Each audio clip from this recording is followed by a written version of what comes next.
Welcome to the Rim Break Rodeo. We hope this video helps. In this video, I will explain how to use Binance in Canada. Unfortunately, Binance has ceased operations for Canadian users due to regulatory changes. This means new registrations are not possible, and existing users must withdraw their assets. It's important to understand the current landscape to manage your crypto holdings effectively. We'll cover the implications and alternative options available to you.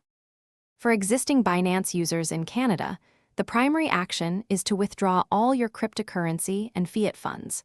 You should transfer these assets to a platform that complies with Canadian regulations.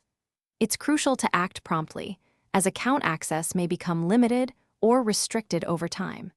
Ensure you understand the withdrawal process and any associated fees to avoid complications.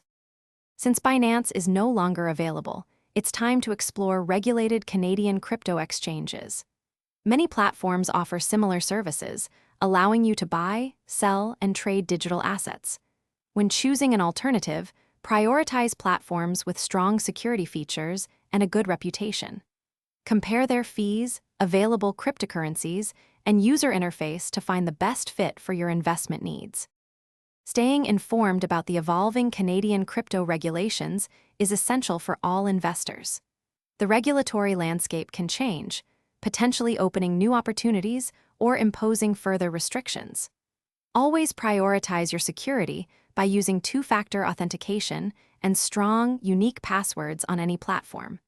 Remember to check the description for a link to the Owala water bottle and other great deals. Protecting your investments and personal information is paramount in the digital asset space.